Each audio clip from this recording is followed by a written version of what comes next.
Bem, pessoal, boa tarde a todos. É um prazer ter todos aqui conosco. Entramos na nossa reta final dos seminários. Temos mais este seminário da próxima quarta-feira, às 14 horas. E os dois seminários estarão a cargo do professor Bruno de Paula Miranda, do IFG, e ele vai nos dar, seguindo esse espírito dos seminários do Paulo Henrique, ele vai falar sobre formas diagonais, sobre extensões finitas de QP, nos dando a teoria de como adaptar aquela teoria dos seminários passados a esse novo ambiente, né? Agradeço ao Bruno por se dispor a fazer isso por nós, que vai ser de grande ajuda. Bruno, muito obrigado por ter aceito participar do seminário. Eu que agradeço, professor. É um prazer estar aqui e eu espero que eu possa ser um facilitador aí na vida de quem queira estudar extensões finitas de QP e formas diagonais, né? Com coeficientes nessas extensões finitas. Bem, eu decidi estruturar esses dois seminários deixando o primeiro e um pedacinho do segundo para falar assim da parte teórica de extensões finitas de QP. Então, eu vou me aproveitar do fato do professor Paulo já ter dado 3 seminários nos quais ele falou sobre os corpos p-ádicos e fazer um breve resumo no início dessa primeira apresentação sobre QP, destacando alguns resultados interessantes, algumas questões envolvendo a estrutura algébrica desses corpos p-ádicos e verificar, né, que nenhum QP é algebricamente fechado, de modo que existem essas extensões finitas. Na verdade, a gente, se eu não me engano, o Jean até comentou no seminário dele que o fecho algébrico de QP tem dimensão infinita, né? E depois fixar uma dessas extensões e apresentar como é realizada a construção do valor absoluto nesta extensão que estende o valor absoluto de QP, tá? Feita essa apresentação, por meio do estudo da função norma da extensão K, que também será apresentado aqui, no finalzinho deste primeiro encontro, eu quero apresentar ali definições no que diz respeito à estrutura algébrica da extensão, destacando o que acontece de diferente com respeito ao grupo de valores, ou seja, os números reais positivos que podem ser vistos como valor absoluto de algum elemento da extensão. A gente vai, então, usar este grupo de valores para classificar as extensões em duas categorias, né? As ramificadas e as não ramificadas. Já no próximo encontro, eu quero falar um pouquinho mais sobre as propriedades de cada uma dessas extensões, ramificadas e não ramificadas, falar sobre o lema de Hensel, ou os lemas de Hensel, né, que existem nas extensões de QP, e, finalmente, começar a trabalhar com as formas diagonais. Tá? Então, como eu tinha dito, vou começar com uma revisão bem sucinta da teoria de corpos p-ádicos. Então, a gente já sabe que QP é o completamento do corpo dos racionais com respeito à métrica p-ádica, ou seja, a gente deixa de medir a distância entre os racionais usando o valor absoluto euclidiano e passa a utilizar a métrica p-ádica, tendo como base a divisibilidade por potências do primo p, né? E por meio de limites de sequências de Cauchy, a gente constrói cada um dos QP. A gente sabe que em cada um desses QP existe um valor absoluto, né? E com respeito ao qual QP se torna completo, Q é denso em QP, e a restrição deste valor absoluto ao corpo dos racionais coincide com o valor absoluto p-ádico dentro dos racionais, né? Sabemos que todo elemento de QP, todo número p-ádico, admite uma única escrita dessa maneira aqui, né? A menos da ordem das unidades, ou seja, x em QP se escreve como uma potência do primo p com expoente inteiro, vezes uma unidade, o valor absoluto p-ádico desse elemento é 1. Inclusive, esse expoente m aqui, ele é utilizado para definir a valorização p-ádica do número p-ádico, tá? Então, a valorização p-ádica do número p-ádico x é o único inteiro que satisfaz uma igualdade como essa aqui, tá? Alguns subconjuntos de QP, que são assim são relevantes, eu apresento aqui a definição. Os inteiros p-ádicos são os números p-ádicos com valor absoluto menor ou igual a 1. Isso constitui um anel. As unidades de ZP, ou seja, os números p-ádicos com valor absoluto exatamente 1. Os números de ZP que são múltiplos de P, ou seja, aqueles que têm valor absoluto estritamente menor que 1. Esse é um ideal de ZP, é um ideal maximal, tá? Ideal principal. E quando a gente quocienta ZP por este ideal, a gente obtém o corpo com P elementos. Esse corpo aqui é chamado corpo residual de QP. Tá? Ok. Nós vimos que Z é denso dentro do conjunto dos inteiros p-ádicos, e para verificar isso a gente usa a densidade de Q em ZP e faz um joguinho ali com o fato do MDC entre os numeradores e denominadores dos racionais que a gente está adotando ser 1, né? Então a gente pode obter uma combinação linear de numerador e denominador dando 1 e concluir que Z é denso em ZP. E todo elemento, todo número p-ádico admite uma escrita como uma série de Laurent, tá? Em potências do primo P. Aqui, uma quantidade finita de potências pode ter um expoente negativo, tudo bem? A gente começa a contar a partir da valorização p-ádica do número x, e cada um dos coeficientes é um dos representantes do quociente ZP pelo ideal principal PZP, ou seja, que é isomorfo a FP. Né? Então, são os possíveis restos na divisão por P. Em particular, quando a gente pega esse número p-ádico x dentro de ZP, ou seja, sua valorização p-ádica vai ser maior ou igual a zero, esse x admite uma única escrita como série de potências em P. Tudo bem? O professor Paulo comentou sobre o lema de Hensel com vocês, que diz que se nós temos um polinômio com coeficientes em ZP e de grau n, a existência de um número p-ádico α1 que satisfaça estas duas congruências, que podem ser lidas como f de' é um elemento de ZP, na verdade, é um elemento do ideal principal, PZP, né? Ele é múltiplo de P. F' de α1, onde f' é a derivada formal do polinômio f, é uma unidade p-ádica, ou seja, é um inteiro p-ádico, mas que não é múltiplo de P, então tem valor absoluto 1. A existência de um α1 como esse garante um inteiro p-ádico que é zero desse polinômio. E mais ainda, se nós exigimos que esta restrição seja atendida, α congruente ao primeiro α1, né, esse inteiro é único. Tudo bem? Como consequência direta do lema de Hensel, a gente pode já destacar algumas coisas que acontecem em QP e que não acontecem no corpo dos reais. Por exemplo, trabalhando em Q5 e considerando o polinômio x² menos 1, tá? Cuja derivada formal seria 4x², se nós escolhemos o inteiro p-ádico α1 igual a 3, f de α1 seria 80, que é congruente a 0 módulo 5, ou seja, isto está no ideal principal 5z5, ao passo que f' de α1 seria 4 vezes 3², que não é múltiplo de 5, ou seja, seria um inteiro p-ádico com módulo 1, é uma unidade p-ádica. Este α1, então, atende às duas hipóteses do lema de Hensel e nos permite concluir que existe um alfa nos inteiros 5-ádicos, congruente a 3 módulo 5, o que nos permite concluir que esse alfa não é nem 1 e nem menos 1, e que é uma raiz quarta da unidade. Ou seja, em Q5 existem raízes quartas da unidade diferentes de mais ou menos 1, o que não acontece dentro do corpo dos números reais, cujas únicas raízes da unidade que estão ali são mais ou menos 1. Né? E de modo geral, usando esse mesmo lema de Hensel, a gente pode concluir que para qualquer primo P e qualquer inteiro positivo M que não é um múltiplo de P, a existência de uma raiz primitiva mésima da unidade em que P está atrelada ao fato de M dividir ou não P-1.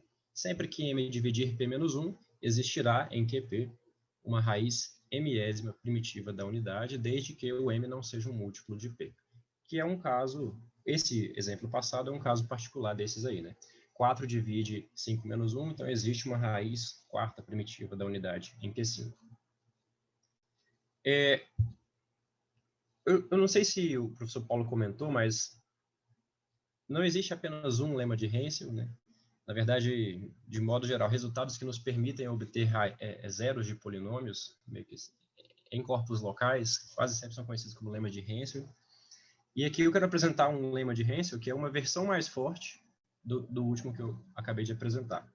Ele diz que nós temos um polinômio com coeficientes em ZP, de grau n, e existe um inteiro PAdco alfa1 que satisfaça essa desigualdade, ou seja, o valor absoluto PAdco de f de alfa1 é estritamente menor que o quadrado do valor absoluto PAdco da derivada de f aplicada em alfa1, isso também garantirá a existência de um inteiro PAdco, que é um zero do polinômio, e ele será único atendendo esta exigência aqui. Note que este lema é mais forte justamente porque quando nós temos as hipóteses do primeiro lema de Hensel atendidas, isto é, f de alfa1 congruente a zero mod p, isso implica que o valor absoluto PAdco de alfa1 é menor do que 1, ao passo que f' de alfa1 não congruente a zero mod p, implica que o valor absoluto PAdco de f' de alfa1 é precisamente 1. Consequentemente, o quadrado deste será menor do que... Perdão, este valor absoluto será menor do que o quadrado deste, né? Porque o quadrado de 1 é o próprio 1.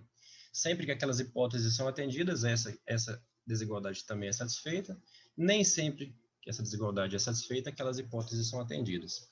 Em particular, utilizando essa versão mais forte do lema de Hensel, nós podemos trabalhar no corpo 2-ádico com polinômios quadráticos, tá? Por que antes seria um empecilho utilizar a primeira versão?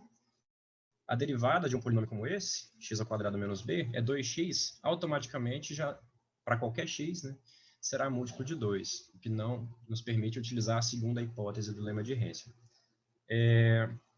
Como exemplo, a gente pode concluir que todo elemento de Z2, todo inteiro 2-ádico, congruente a 1 módulo 8, é um quadrado perfeito em Q2. Tá?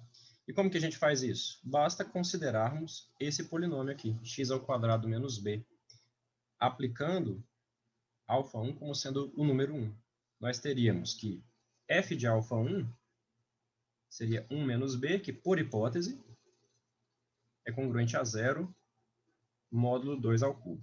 Tá? Em particular, o valor absoluto de f de alfa1 vai ser menor ou igual a 2 a menos 3. Já o f' de alfa1, valor absoluto, seria o valor absoluto de 2 vezes 1, vai ser exatamente 2 a menos 1.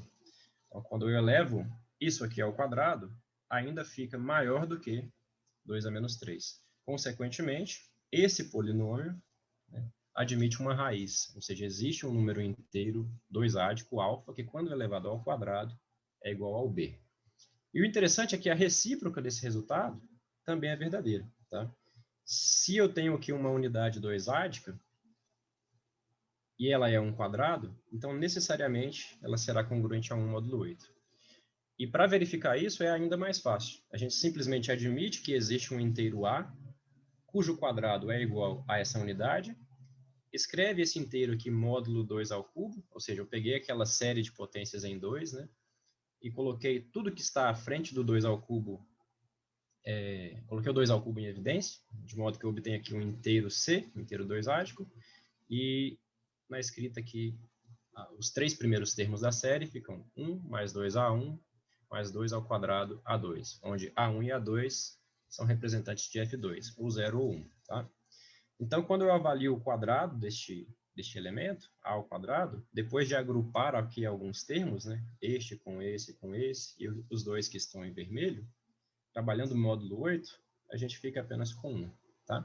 Ou seja, nós temos uma caracterização completa dos quadrados perfeitos de Q2. Em particular, a gente conclui que esse grupo, né, o grupo das unidades quocientado pelas unidades ao quadrado, tem ordem 8, e temos aqui, inclusive, como obter rapidamente um conjunto de representantes para esse grupo. Tá? Então, em particular, menos 1, 2, menos 2, 5, menos 5, 10 e menos 10 são representantes de todas as classes de equivalência aqui desse grupo, né?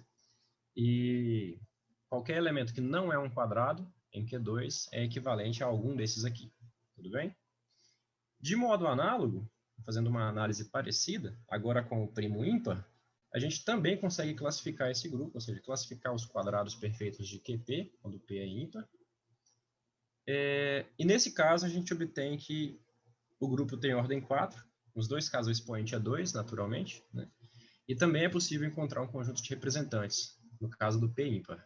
1, P, C e PC, onde C é um número que não é um quadrado em QP e é diferente do próprio primo P e do 1, naturalmente. Tá? Conclusão.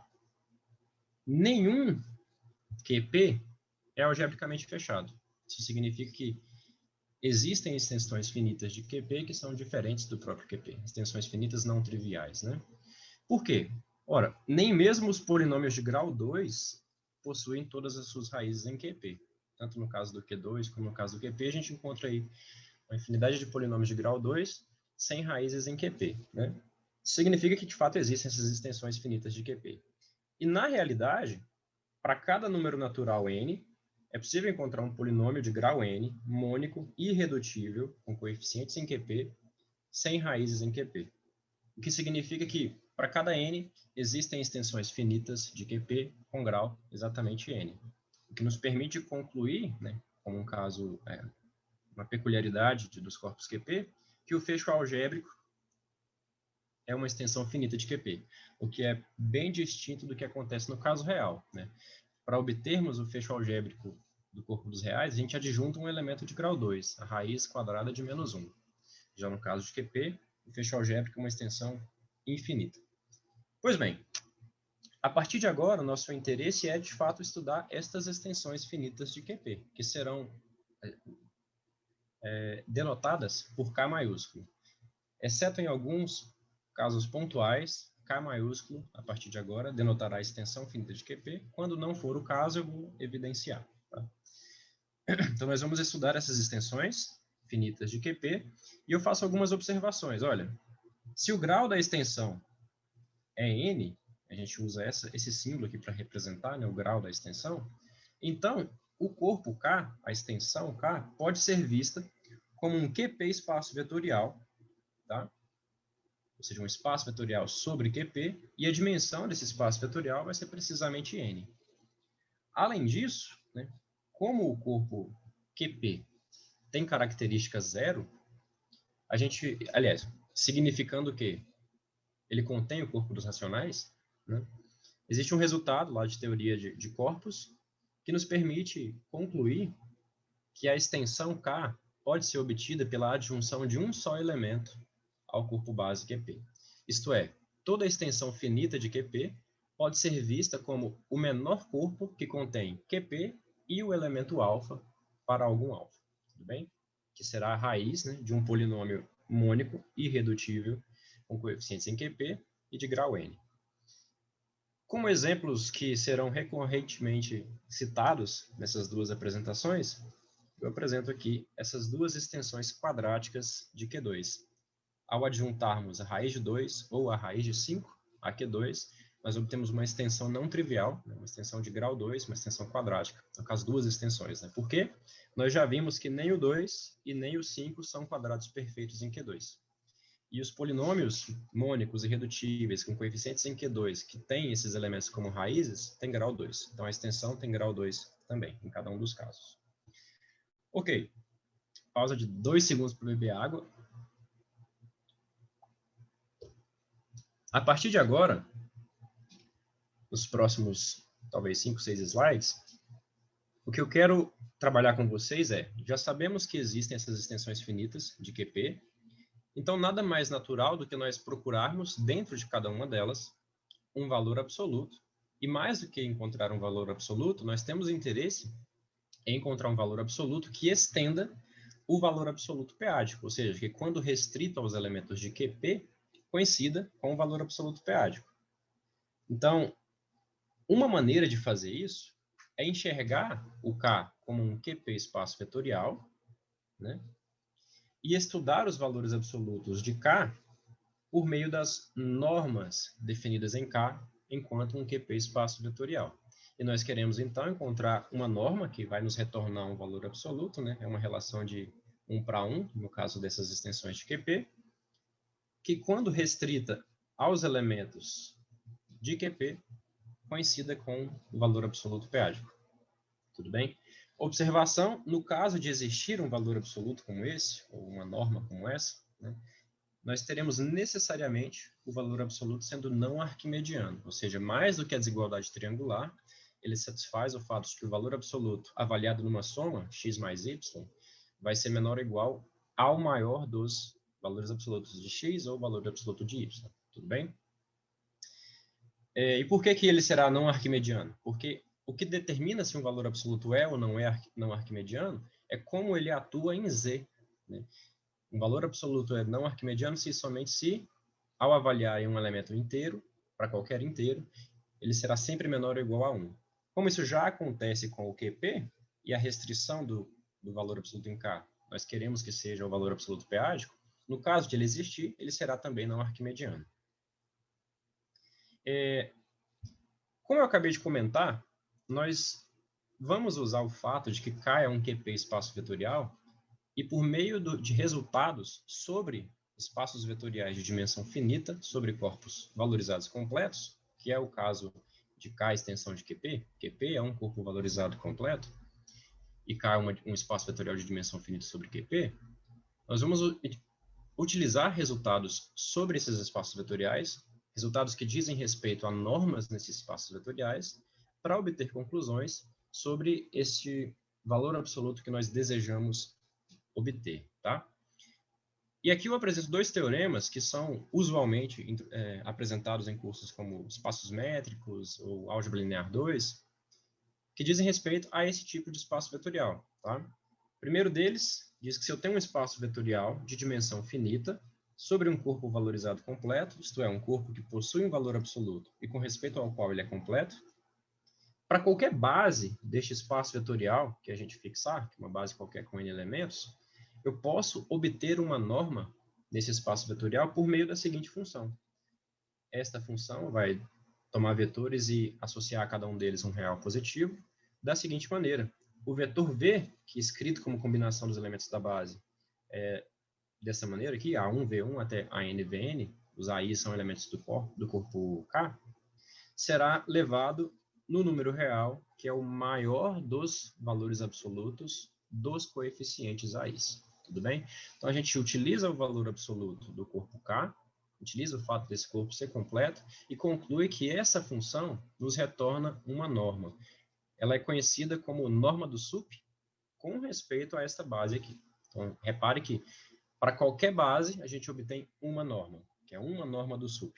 Além disso, esse espaço vetorial, visto com essa norma, né, analisado com uma métrica que é proveniente dessa norma, se torna um espaço vetorial completo. Tudo bem? Mas o que é ainda mais interessante é que, dentro desse mesmo espaço vetorial, qualquer norma é equivalente à norma do sup para qualquer base prefixada. Lembrando que duas normas são equivalentes se elas satisfazem essas duas desigualdades aqui para C e D constantes positivas fixas, tá? E qualquer vetor. Quando duas normas são equivalentes, elas induzem no espaço vetorial uma mesma topologia, tá? Qual que é a conclusão? Caso exista uma extensão do valor absoluto peádico para a extensão K, como K pode ser visto como um espaço vetorial de dimensão finita sobre o corpo valorizado completo QP, este valor absoluto, enxergado enquanto norma do espaço vetorial, tornará K completo. Tá? Então, por mais que a gente ainda não saiba se existe tal extensão do valor absoluto peágico, caso ela exista, ela tornará a extensão K completa. Tudo bem? Que é o que eu comento aqui. Né? Uma outra coisa que a gente também pode inferir sobre este valor absoluto, mesmo ainda não sabendo se ele existe ou não, é que caso exista, existirá no máximo 1. Ou seja, na existência de um valor absoluto em K que estende o valor absoluto peádico, ele será único. E por que a gente pode concluir isso? Olha, suponha que existam dois aqui. Tá? Tratando esses valores absolutos como normas do QP espaço vetorial K, nós já sabemos que elas induzem uma mesma topologia em K. Tudo bem? Sendo assim, por definição, os dois valores absolutos serão equivalentes, o que significa que existirá uma constante delta maior do que zero que satisfará essa igualdade aqui para qualquer x em K. Tudo bem? Mas nós estamos admitindo que eles não são apenas dois valores absolutos em K, eles são dois valores absolutos em K que estendem o valor absoluto p-ádico. Sendo assim, quando eu faço a restrição deste elemento x a QP, essa igualdade aqui tem que valer com o delta igual a 1, né? Porque valor absoluto 1 de x tem que coincidir com o valor absoluto 2 de x. Logo, nós concluímos que o delta é 1 e mais que equivalentes, esses dois valores absolutos são idênticos. Então, na existência de um valor absoluto que estende o valor absoluto p-ádico, ele tornará a extensão completa e existirá apenas um. Tudo bem? Uma terceira conclusão que a gente pode tirar sobre esse valor absoluto, e que é muito interessante, é a seguinte. Suponha que nós tenhamos aqui uma torre de extensões. Nós temos o QP, que é um subcorpo de L, que por sua vez é um subcorpo de K. Então nós temos aqui K e L, duas extensões de QP, com L contido em K. E suponha que tanto na extensão L como na extensão K, nós consigamos dois valores absolutos aqui, com índices L e K, respectivamente, ambos estendendo o valor absoluto p-ádico. Ora, naturalmente, a restrição do valor absoluto de K ao corpo L é por si só, será também, né, um valor absoluto em L que estenderá o valor absoluto p-ádico, porque o valor absoluto em K o faz. Consequentemente, devido à unicidade que a gente acabou de concluir no teorema passado, nós teremos que, quando o x é um elemento de L, o valor absoluto de K avaliado em x é a mesma coisa que o valor absoluto de L avaliado em x. Tá? Ou seja, a restrição do valor absoluto de K a L coincide com o próprio valor absoluto de L. Isso nos diz que a existência desse valor absoluto aqui, né, que a gente está procurando, se for possível provar que em cada extensão exista um, pontualmente, nós teremos uma independência da extensão. Se eu tenho um elemento x que é algébrico sobre QP, eu não preciso me preocupar com em qual extensão o x está contido, para calcular o valor absoluto deste elemento, né? O número associado a esse valor absoluto independerá da extensão, caso em cada extensão exista este valor absoluto. Tudo bem? Ora, agora a gente vai deixar de estudar propriedades que são satisfeitas por este valor absoluto que a gente está procurando e já vamos tentar obter uma expressão que o definirá. Ou seja, por meio do estudo de uma função que será definida nesse slide, que é a norma de um elemento com respeito a uma extensão K de QP, a gente vai conseguir obter qual é precisamente a expressão que definirá tal valor absoluto. Ou seja, nós seremos capazes de afirmar o seguinte: se em K existe um valor absoluto que estende o valor absoluto p-ádico, a cara deste valor absoluto será essa aqui. Tudo bem? E esta expressão que o definirá utilizará uma composição entre o valor absoluto p-ádico e esta função norma que será apresentada agora. Tá? Então vamos para a definição. Seja K uma extensão finita de F, aqui, pessoal, F não necessariamente é QP, tudo bem? Essa definição ela vale num âmbito mais geral. Mas, caso vocês optem por fazer de conta que o F necessariamente é o QP, não vai gerar problema para a compreensão, tudo bem? Mas o F aqui não necessariamente é um corpo p-ádico. Eu tenho uma extensão finita, K e F são corpos, tudo bem?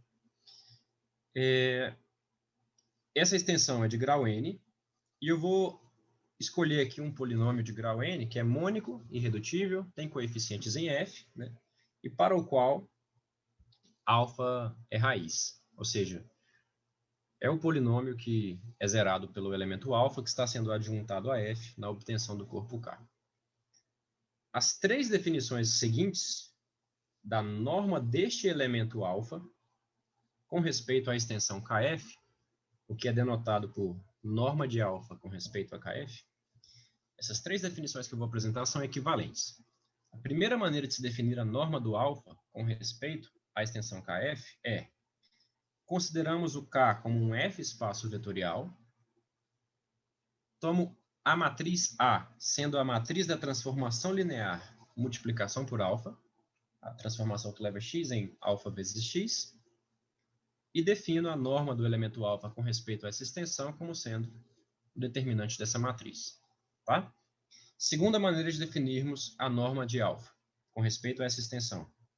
A norma de alfa com respeito a essa extensão será menos 1 elevado a n, o grau do polinômio, o grau da extensão, vezes o coeficiente livre do polinômio mônico e irredutível, com coeficientes em f, que tem alfa como raiz. Terceira maneira de definirmos a norma do elemento, a norma de alfa com respeito a essa extensão será o produtório dos alfa-i's conjugados de alfa sobre f, ou seja, o produtório de todas as raízes distintas do polinômio f de x. Naturalmente, para que isso aqui faça um pouco mais de sentido, espera-se que estejamos trabalhando dentro de um corpo normal, né, de uma extensão normal. Uma extensão é dita normal quando todos os conjugados do elemento que é adjuntado ao corpo base também pertencem à extensão. Exemplo. Aliás, antes do exemplo, vamos verificar por que essas três definições são de fato equivalentes. Parece que está atrasando aqui a troca das páginas, mas agora foi. Por que as definições 2 e 3 são equivalentes? Note que, se esse aqui é o polinômio mônico e irredutível com coeficientes em alfa, que tem alfa como raiz, coeficientes em f, perdão, que tem alfa como raiz, utilizando o teorema fundamental da álgebra, ele nada mais é do que o produtório dos polinômios mônicos, polinômio de grau 1, né? X menos alfa-i, onde alfa-i são as raízes deste polinômio. Sendo assim, se a gente avalia o coeficiente livre desse polinômio do lado direito, vai ser precisamente menos 1 elevado a n vezes o produtório dos alfa-i's, e o coeficiente livre aqui é o A0. Multiplicando os dois lados por menos 1 elevado a n, a gente conclui que o produtório dos alfa-i's é igual a menos 1 elevado a n vezes o A0, que é uma das definições, né? É a definição 2 da norma do elemento alfa com respeito à extensão KF. Agora, a equivalência entre as duas primeiras definições da norma. Se eu pego como base do nosso F espaço vetorial este conjunto, ou seja, as primeiras n potências de alfa, começando com o expoente 0 até o expoente n-1, e avalio essa transformação linear, multiplicação por alfa, a matriz dessa transformação linear, que é obtida da seguinte maneira, né? Revisão de álgebra linear. Pego o primeiro elemento da base, aplico a transformação, escrevo como combinação dos elementos da base, os coeficientes dessa combinação me retornam a primeira coluna da matriz. Faço a mesma coisa com todos os outros elementos da base e vou obter essa matriz, uma matriz dessa transformação linear. Ora, se eu escolho este elemento aqui e aplico Laplace para o cálculo do determinante dessa matriz, vai ficar precisamente menos 1 elevado a n vezes A0, vezes o determinante dessa submatriz, que vai ser uma matriz identidade, né? Com a diagonal sendo ali sempre 1, né?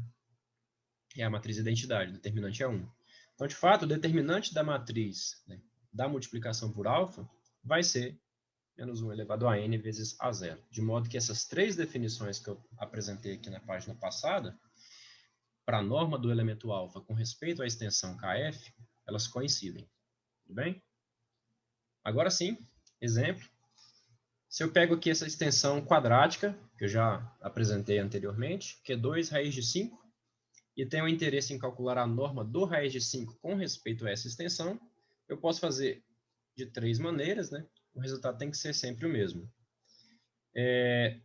Se eu fixo aqui uma base para essa extensão 1 raiz de 5, para esse Q2 espaço vetorial, aplicando a transformação linear, multiplicação por raiz de 5 aos elementos dessa base, a gente vai obter como matriz, essa matriz 2 por 2, cujo determinante é a norma do raiz de 5, né, com respeito à extensão, vai ser menos 5. De acordo com a segunda definição, o polinômio irredutível, que tem raiz de 5 como raiz, é esse aqui, x² menos 5. Então, a norma de raiz de 5 pode ser calculada como menos 1 ao quadrado vezes A0, coeficiente livre, que é também menos 5. De acordo com a terceira definição, raiz de 5 só tem como conjugado o próprio raiz de 5 e o menos raiz de 5. Em particular, essa extensão quadrática é uma extensão normal, né? E o produtório dos conjugados dá o próprio menos 5. Então, nos três casos, a gente obtém o mesmo valor. De modo inteiramente análogo, se eu pego a extensão Q2 raiz de 2, e quero calcular a norma do raiz de 2 com respeito a essa extensão, eu obtenho menos 2.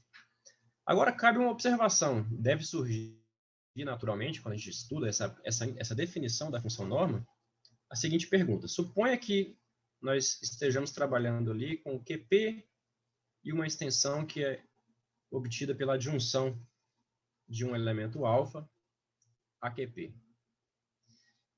E seja beta um elemento dessa extensão, mas beta diferente desse elemento alfa que foi adjuntado. Como que eu faria para calcular a norma deste elemento? Tá? Em casos como esse, pessoal, se eu tenho aqui beta, um elemento da extensão K, que é obtido pela adjunção de alfa a F, e o beta não necessariamente é o alfa, para definirmos a norma de beta com respeito a essa extensão, a gente define por meio da definição 1, ou seja, é o determinante da matriz da transformação que leva x em beta x, e como consequência disso, a gente obtém a seguinte expressão para a norma de beta com respeito à extensão kf.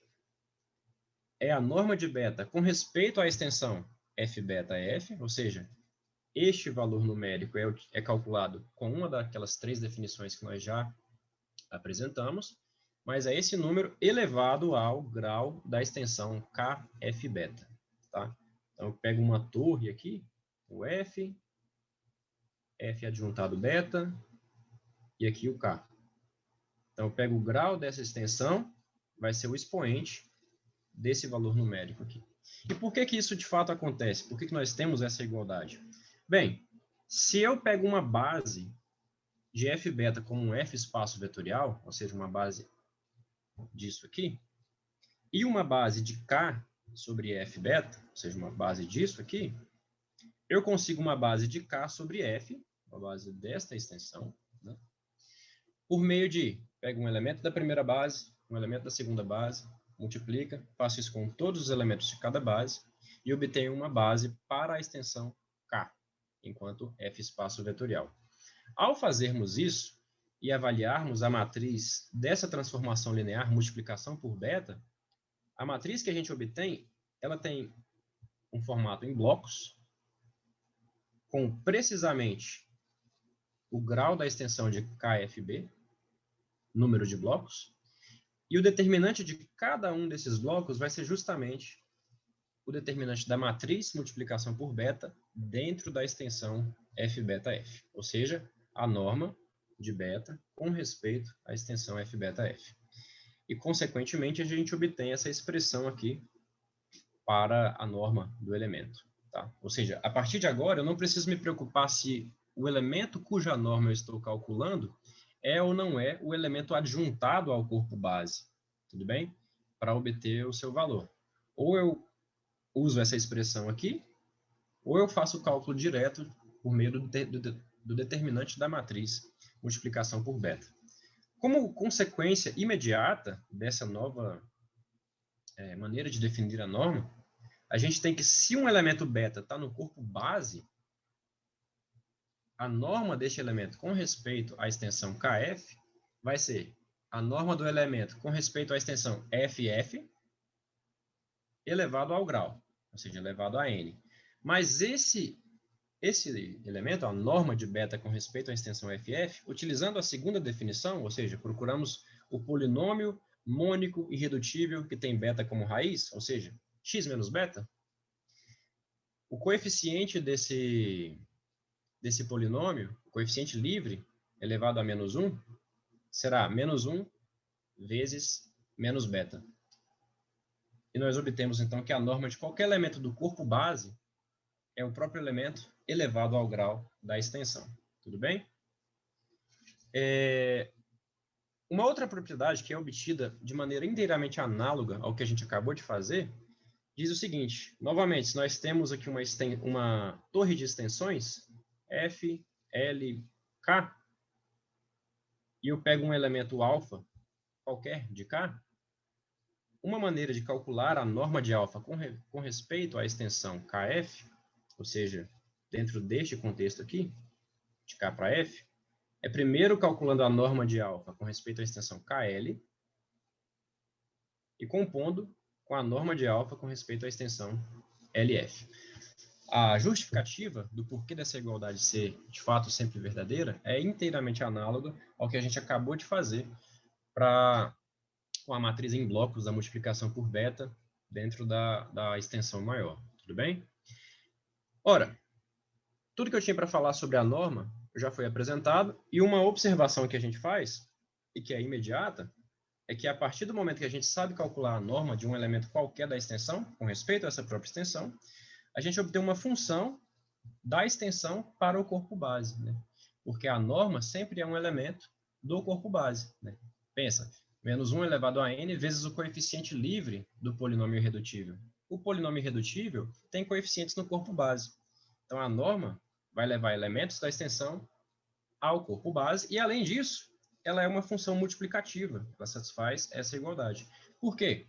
Porque ela pode ser definida como determinante de uma matriz, né? E determinantes são funções multiplicativas. Então, a gente já tem aqui indícios de que essa função pode ser utilizada como auxílio na definição do valor absoluto que estende o valor absoluto queádico, né? Ela nos associa a cada elemento de K, que até agora é meio misterioso como calcular o valor absoluto para esses elementos do corpo base, no qual eu tenho um valor absoluto.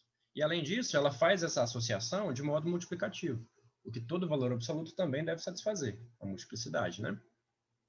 Então, sem mais delongas, eu quero explicar para vocês como que a gente utiliza essa função norma para definir, ou para, pelo menos, encontrar a expressão que define o valor absoluto em K que estende o valor absoluto p-ádico, caso ele exista. Tudo bem? Então, voltemos aqui ao caso onde K é uma extensão de QP e vamos fazer algumas observações.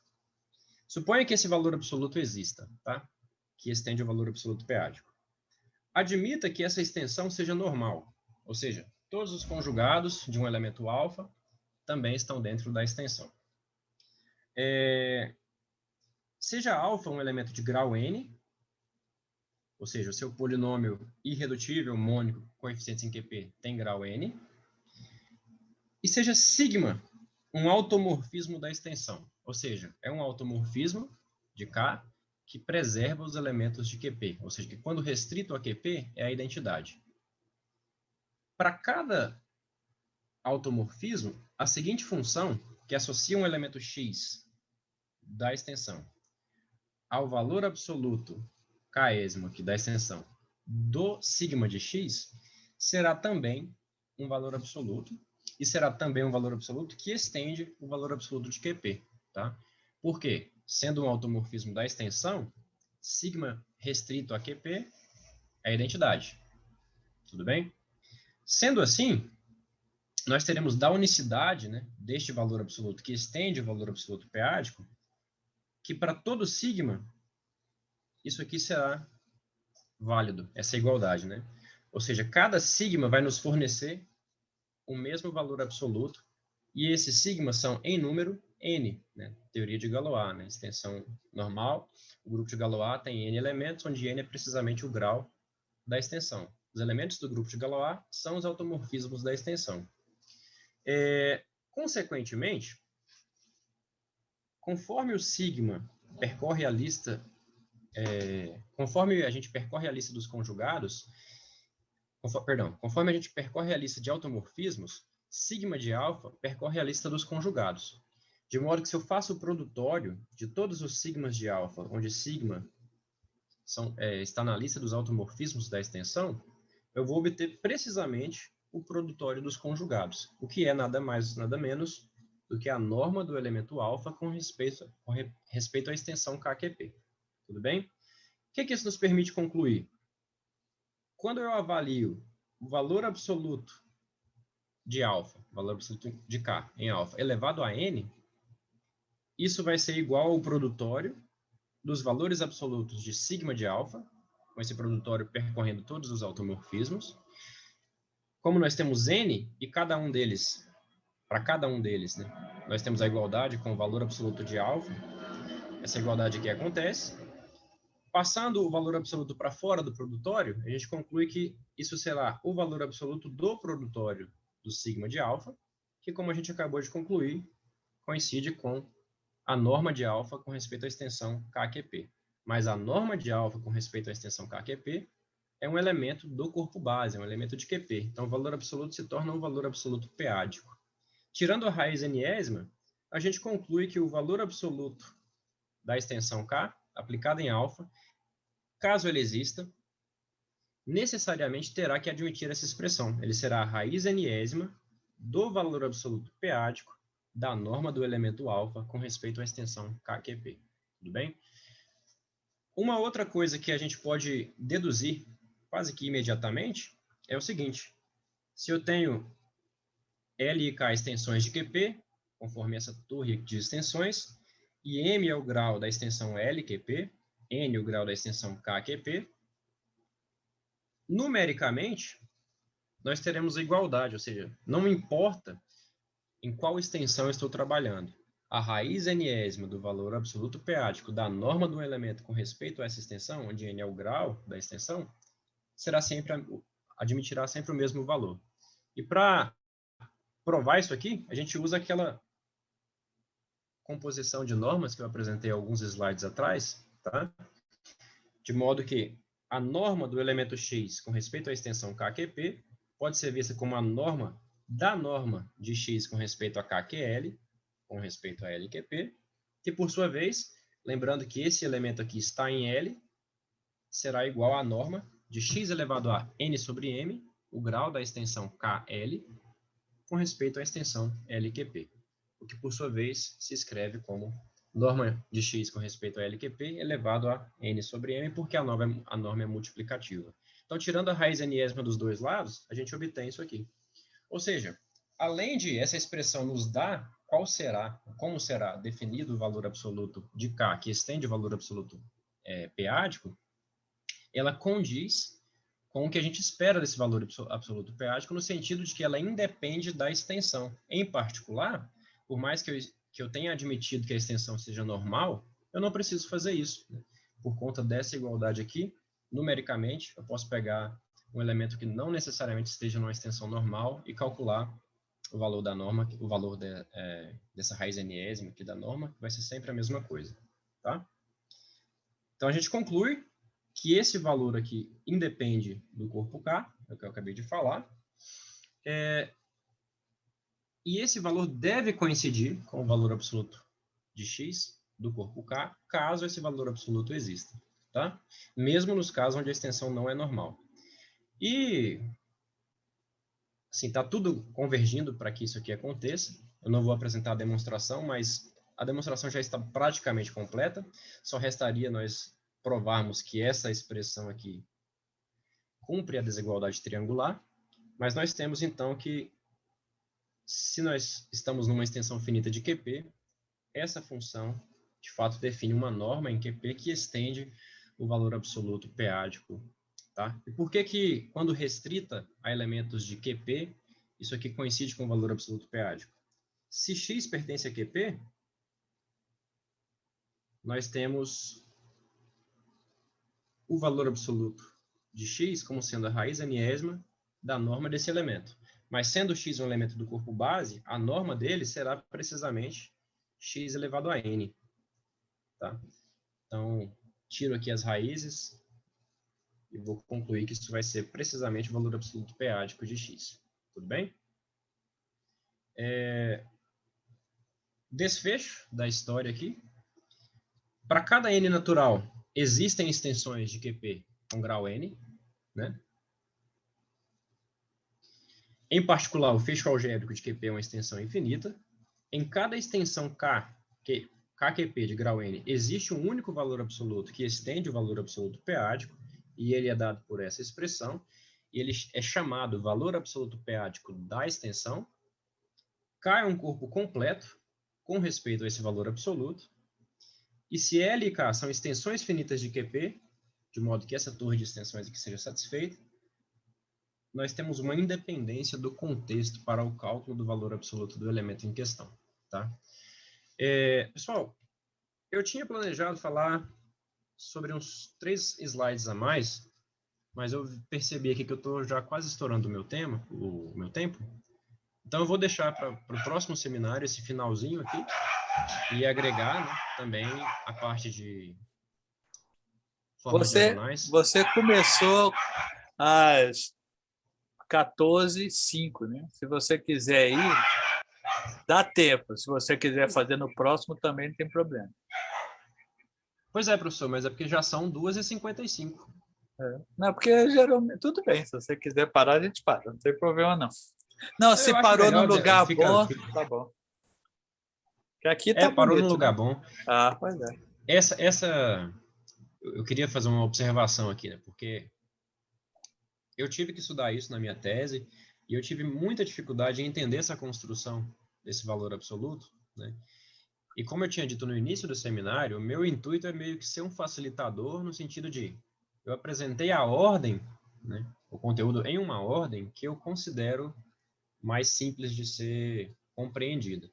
E para fazer isso, eu tive que usar três livros como referências bibliográficas, né, que são os livros do Fernando Gouveia, Números P-ádicos, uma introdução, Números P-ádicos, Análise P-ádica e Função Zeta, do Neil Koblitz, e o livro de corpos locais do J. Cassels. Eu nunca descobri o que o J significa. Ou seja, eu fui pegando pedaços e colocando numa ordem que eu considero mais simples de ser compreendida. Então, por mais que seja um tópico desgastante, digamos assim, uma construção difícil, é algo similar à construção do próprio QP. Você vai ver uma vez na sua vida, compreendeu, a partir desse momento você vai utilizar isso aqui e fazer pesquisa em cima dessa estrutura já fechadinha, né? Muito bom, Paulo. Paulo. Muito bom, Bruno. Bruno, muito obrigado. Realmente foi fantástico, viu? Eu abro aqui para ver se tem dúvidas ou comentários. Tem aí um... O Giovanni. Ele Obrigado pela perguntou se... apresentação. Essa construção serve para outros corpos? Então, Giovanni, como eu comentei que a definição da norma de um elemento, né, ela pode ser realizada dentro de um contexto mais geral. Por exemplo, o F, que é o corpo base, ele não precisa ser o QP. Tá? Na verdade, como um apêndice do livro de corpos locais, do Cassels, ele define a norma num contexto de módulos, sabe? É uma coisa ainda bem mais geral. Dentro deste contexto de módulos, eu não sei dizer que frutos a gente obteria, sabe? Eu nunca me aprofundei a tal ponto. Mas dentro do contexto de corpos, né, não precisa ser um corpo p-ádico. Você pode fazer essa mesma definição para um corpo qualquer, o corpo base sendo um corpo qualquer. É claro que a utilização da norma para a obtenção desse valor absoluto, eu só tive contato com ela dentro do estudo de corpos locais, né? Aí, passando disso, eu não tenho bagagem para dizer se existiria, por exemplo, uma teoria semelhante para corpos finitos. Não sei. Se bem que valor absoluto em corpo finito não faz muito sentido, porque é sempre trivial, né? Mas para outros tipos de corpos que não corpos locais, eu não sei dizer se teria uma aplicação. É que você tem um teorema também fundamental aí, né? Que você falou da unicidade, não sei mais o que. Será que isso vale em geral? Eu não sei. Então, Né? a unicidade é com respeito, olha, se a gente está trabalhando com o corpo base sendo um corpo p-ádico, né, o que fica alinhado com a teoria de corpos locais, né? Se o corpo base é um corpo p-ádico, aí teria essa unicidade da existência do valor absoluto que, quando restrito ao corpo base, coincide com o valor absoluto p-ádico. Uhum. O que eu não sei dizer é se você pode, por exemplo, definir um valor absoluto em um corpo que não seja p-ádico, pegar uma extensão desse corpo, definir a norma e tentar utilizar a norma para estender esse valor absoluto do corpo base, entendeu? Pois é. Eu acredito que não. No final das contas, né, se for um valor absoluto não arquimediano e o corpo for de característica zero, acaba recaindo no caso p-ádico, né? Se for o valor absoluto arquimediano, a gente cai dentro do caso dos reais, que a teoria também já está fechadinha. Então, eu acredito que, no final das contas, é só para a teoria de corpos locais mesmo. Mais algum comentário, alguma coisa? Bem, então, vamos agradecer ao Bruno aqui. Obrigado, Bruno. Foi realmente excelente a palestra, bem claro, viu? Quisera o Bruno tivesse um professor Bruno para ensiná-lo naquele período, né? Teria ajudado muito. Tá bom, pessoal. Mas Aproveito. Pode falar, Bruno. Porque depois que o tigre está morto, é fácil dizer que...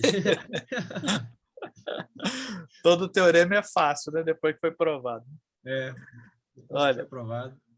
Então, eu aproveito para agradecer a todos. E lembrando do nosso último seminário, é o da próxima quarta-feira, onde o Bruno vai concluir esse estudo. E tá valendo a pena, né, pessoal? Porque o Bruno está fazendo um trabalho tão bom, como os colegas anteriores fizeram, que vale a pena voltarmos todos aqui para celebrarmos o final do semestre, porque o próximo já vai ser presencial, né? Então, vai ser... Podemos tirar fotos juntos, várias coisas. Comer bolos virtuais. E almoçar lá no Careca, né? Isso, podemos fazer isso mesmo. É isso aí. Tá bom, pessoal. Muito obrigado. Um abraço a todos para a gravação. Obrigado, Bruno, novamente. Valeu, até semana que vem. Até semana que vem.